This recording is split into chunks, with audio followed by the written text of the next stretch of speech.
नीलकंठ जी नेपाल से। राधे राधे महाराज जी।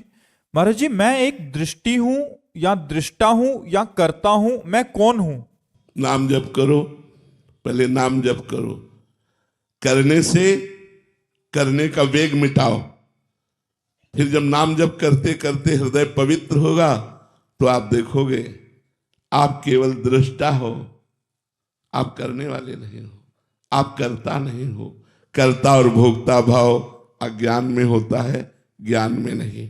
आप उसके देखने वाले हो, और वो भी तब तक जब तक ऊंचाई में नहीं पहुंचे। और जब ऊंचाई में पहुंचोगे तो दृष्टा और दृश्य ये सब गायब हो जाएगा, केवल एक भगवत स्वरूप रहेगा। जो त्रिपुटी है, दृष्टा, दर्शन, दृश्य, ये तीनों का लय हो जाता है और केवल ब्रह्माकार वृत्ति, भगवताकार वृत्ति। ये सब भजन से होगा, केवल बातों से सुनने या पढ़ लेने से नहीं होगा। जितना भजन करोगे, जितना तप करोगे, उतना हृदय पवित्र होगा, और पवित्र हृदय में गुरु प्रसाद से ज्ञान का उदय होता है। उसी ज्ञान में हम पहले दृष्टा बनते हैं, और फिर दृश्य का भी लय होकर के वो दृष्टा भाव भी लय हो जाता है और ब्रह्म भाव में स्थित हो जाता है, भगवत भाव में स्थित हो जाता है।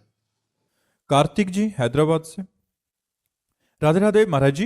महाराज जी, जब जब आप श्री जी का या उनकी लीलाओं का स्मरण करते हैं तब वह लीला आपके सामने सजीव रूप में प्रकट हो जाती है। महाराज जी, ऐसे ही हम जैसे संसारिक लोगों को भी वैसा भाव या वैसा अनुभव हो सकता है? हाँ, क्यों नहीं हो सकता।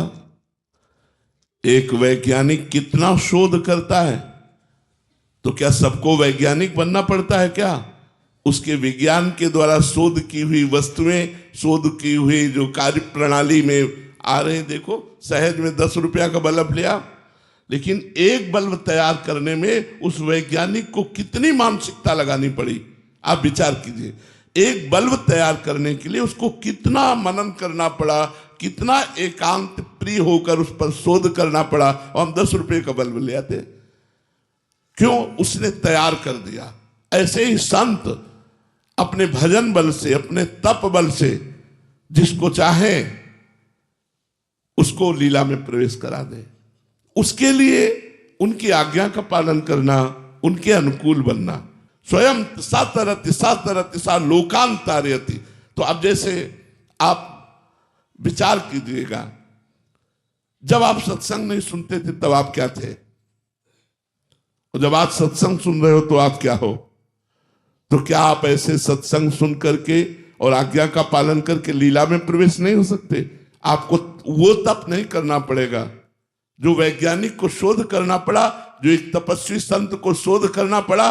वो 10 वर्ष की साधना की अनुभूति को 1 सेकंड में आपके सामने रख रहा है। बस आप पकड़ लो उसे और वहीं से चल दो। तो अब जैसे मुगल सराय से ट्रेन आ रही है, मथुरा स्टेशन से क्रॉस करेगी, तो आपको जरूरी मुगल सराय में जाके चढ़ना? अपने मथुरा स्टेशन में चढ़ो। ऐसे ही हम लोग पूरी जीवन यात्रा करके आए कष्ट वाली, तो आपको जरूरी थोड़ी हो कष्ट यात्रा करो। आप यहीं वृंदावन से बैठो हमारे साथ, तो श्री जी के पास चलो। बैठना क्या होगा? नाम जप, वाणी का पाठ, ठाकुर जी की सेवा, परोपकार की भावना, अपवित्र गंदे आचरणों का त्याग, अपवित्र भोजन का त्याग, अपवित्र पेय का त्याग, अपवित्र विचारों का त्याग। आप हमारे साथ हो तो जहां हम हैं वहीं आप हो, और जहां हमारी स्थिति है वहीं आपकी स्थिति हो जाएगी। पर आपको वैसा करना पड़ेगा। अगर आप गंदे आचरण करेंगे, मनमानी आचरण करेंगे, भगवान नाम जप नहीं करेंगे, भजन नहीं करेंगे, संतों की प्रति भावना नहीं रखेंगे, तो आप कैसे परमार्थ पर चल पाएंगे? तो आपको वो कष्ट नहीं सहना। भगवान अपने संतों को इसीलिए तैयार करते हो, रात दिन भजन करते हैं जगत मंगल के लिए। आपको वैसा कष्ट नहीं सहना, आपको सिर्फ उनकी आज्ञा का पालन करना है। श्री राधा वल्लभ लाल की जय। अर्पित रंका जी। राधे राधे महाराज जी। महाराज जी, मैंने महाराज जी, आप कह रहे हैं कि आप टीवी सीरियल में महाखलनायकों के रोल किए हैं महाराज जी, ये दुर्योधन बने हैं, कंस बने हैं, रावण बने हैं महाराज जी। जी। बट वास्तविक जीवन में, अपने जीवन में बिल्कुल विपरीत हूँ। अपने धर्म के लिए हमेशा लोगों को प्रेरित करता हूँ और अपने बच्चों को भी यही संस्कार देता हूँ कि धर्म पे मार्ग पे चलें। महाराज जी, आप कह रहे हैं कि आपका एक सवाल है कि अभी जैसे कार्य तो बहुत अच्छे अच्छे जैसे मिला और उसमें बहुत सफलता भी मिली, बट जो फिर अगले कार्य के मिलने के बीच की यात्रा होती है कि नया रोल मिले, नया वो मिले, वो बड़ा कठिन हो जाता है, उसमें मन विचलित हो जाता है और भविष्य और बच्चों की चिंता से मन नकारात्मक विचार आने लग जाता है। अगर उस समय आप भगवान का नाम जप कीजिए, जो खाली समय है, तो उससे आपको बहुत बल मिलेगा, क्योंकि विश्वात्मा भगवान ने बिना किसी के सहयोग के अकेले संपूर्ण सृष्टि प्रकट की और उसका पालन पोषण कर रही है। आपका तो एक बहुत छोटी सी मांग है, जो भी मांग है बहुत छोटी सी मांग है। एक अपने परिवार का पोषण, एक अपने भविष्य की उज्ज्वलता, एक अपने चरित्र की उन्नति, बहुत छोटी सी मांग। भगवान अनंत ब्रह्मांडों का भरण पोषण करते हैं, अनंत ब्रह्मांडों की उन्नति का। तो यदि हमारा चित्त भगवान से जुड़ा रहा तो हम सर्व संपन्न हो जाएंगे। जितने भी ये खलनायक के किरदार हैं, ये सब महान तपस्वी थे, साधारण नहीं थे। जैसे रावण, भगवान शंकर की कट्टर आराधना करने वाला, तब उसको सब वैभव प्राप्त हुआ। तो चलत दशानन डोलत अवनी, पृथ्वी कांपती थी जिधर से वो चलता था। चिघाड़ कर भुजाएं ठोक देता था तो दसों दिशाएं कांप उठती थी। किसके बल से? तपस्या के बल से। कंस तपस्वी था, काल नेमी राक्षस था, तपस्या किए हुए था, उसी की तपस्या के बल से हाहाकार मचा हुआ था। तो जो भी हुए, एक उच्च कोटि के खलनायक जो भगवान से युद्ध किए, सीधे भगवान से युद्ध किए, ये सब महान तपस्वी थे, कोई साधारण नहीं थे। तो इनके पास कौन सा वैभव नहीं था? भगवान ने आलिंगन किया, चाहे क्रोध से ही सही भगवान का साक्षात दर्शन करते हुए प्राण त्याग किए। इनसे बड़ा तपस्वी और कौन हो सकता है? चाहे रावण हो, चाहे कंस हो, चाहे कुंभकर्ण हो, चाहे हिरणाक्ष हो, हिरण्यकश्यप, शिशुपाल, दंतवक्र, ये सब भगवान के निज पार्षद है। तो अगर हम यहां कुछ भी प्राप्त कर पाएंगे तो तपस्या से, तप बल। असुरों ने भारी तप किया और वरदान मांगा, फिर त्राहिमाम मचा दिया पूरी सृष्टि में। तो हमको चाहिए कि तप और संयम के द्वारा हम अपने पर कंट्रोल रखें, हमारा चरित्र पवित्र रहे और हम नाम जप करते हुए भगवान की आराधना में तन्मय रहें। जब किरदार मिले तो घुस कर किरदार करें, उस समय यही अनुभव करें मैं वही हूं। उस समय मैं रोल कर रहा हूं ऐसा याद ना रहे, याद रहे कि मैं दशानन ही हूं, मैं कंस ही हूं। और बिल्कुल वही किरदार का मतलब होता है उसी में घुस जाए, उसी रोल में घुस जाए। जैसे आपको जो रोल मिला है और उस समय जब आप अपने स्वरूप में आएंगे, उसी भाव में आएंगे, तो झलकने लगेगा। वो लोगों की चित्त वृत्ति का आकर्षण करके, वाह यार क्या किरदार किया, क्या रोल किया। और जब आप रोल करेंगे तो केवल रोल रहेगा, और जब आप घुस कर करेंगे उसी में तो वो स्वरूप रहेगा कि उसी आवेश में एकदम आ गए, उसी आवेश में एकदम। तो वो आवेश आने के लिए तपस्या चाहिए। जी, जैसे दुर्योधन का रोल कर रहे हैं तो वैसा स्वभाव तो नहीं उतरने लग जाएगा? जैसे नहीं, जनरल में नहीं उतरेगा, जनरल में नहीं उतरेगा। उस समय हम जिस समय अपना मुकुट धारण करते हैं और वेश धारण करते हैं, उस समय वो स्वभाव, उस समय स्वभाव में बिल्कुल वही। और जब वो पोशाक उतर गई तो वो शांत स्वरूप अपने दिनचर्या। यही तो रोल का प्रभाव होता है कि वो रोल कर रहा है एकदम निगेटिव और घर में एकदम पॉजिटिव। हाँ, बोल रहे हैं विपरीत स्वभाव है। हाँ, वही मतलब। मैं मैं सुंदरकांड का पाठ करता हूँ, कहीं पर भी बहुत सुंदरकांड का पाठ करता हूँ। और मैंने जीवन में कभी मांसाहार या कोई नशे का सेवन नहीं किया। और मुझे लगता है कि आप हमेशा स्वस्थ रहें, क्योंकि आपने जो पूरे संसार में जो आपने परिवर्तन किया है आपके शब्दों द्वारा, तो मतलब गुरुदेव, मैं आपसे काफी समय से मिलने के लिए बहुत था, लेकिन आज साक्षात आपके दर्शन हुए। मैं अपने आप को, मैं शब्द नहीं बोल पा रहा हूँ। मैं बहुत बहुत अपने आप को भाग्यशाली महसूस। जी, भगवान की बड़ी कृपा है आपके ऊपर, बड़ी कृपा है।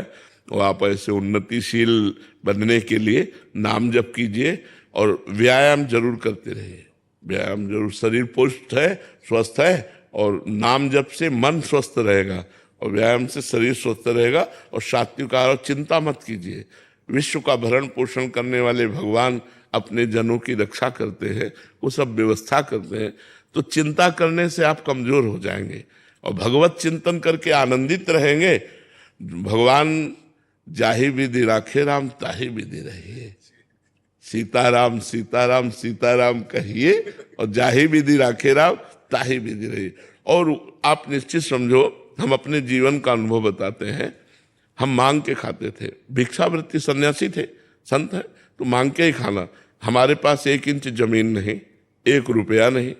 पहली दवा किडनी फेल होने पर 1800 रुपये 1 महीने की आई, सो हमारे पास नहीं थे।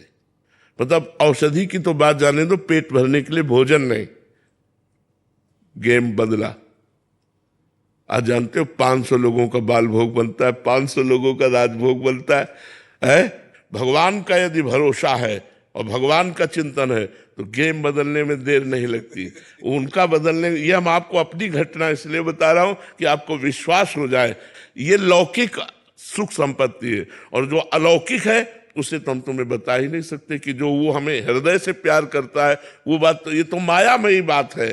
हृदय से जो प्यार करता है तुम्हें क्या बता पाए। इसलिए भरोसा रखो भगवान का और नाम जप करो, और जो भी किरदार मिले आपको, जो भी रोल मिले, घुस कर रोल करो, जिससे सामने वाला देख करके थोड़ी देर के लिए उस समय में आ जाए कि इस समय में राम रावण युद्ध में बैठा हुआ हो, इस समय में कृष्ण और कंस के लीला चरित्र में बैठा हुआ हो, भूल जाए और वो रोल में आकर्षित हो जाए। ये तप का प्रभाव होता है। जब आप भजन करोगे, तप करोगे, तो जैसे उपदेश है, लेकिन उपदेश तभी सार्थक होगा जब हम आपसे कोई चाह न रखे और स्वयं में वो जीवन में हो जो आपको उपदेश कर रहे हैं, तो उसका प्रभाव पड़ जाएगा। और अगर स्वयं में वो नहीं है, हम केवल पढ़ लिख कर आपको बोल रहे हैं, तो थोड़ी देर के लिए मनोरंजन मात्र होगा, उसका प्रभाव नहीं पड़ेगा। अगर हम स्वयं तपस्या परायण हो, जप परायण, और आपसे बोले जप करो, तो ये बात आपके दिमाग में घुस जाएगी और वो आपको जप करा के ही मानेगी।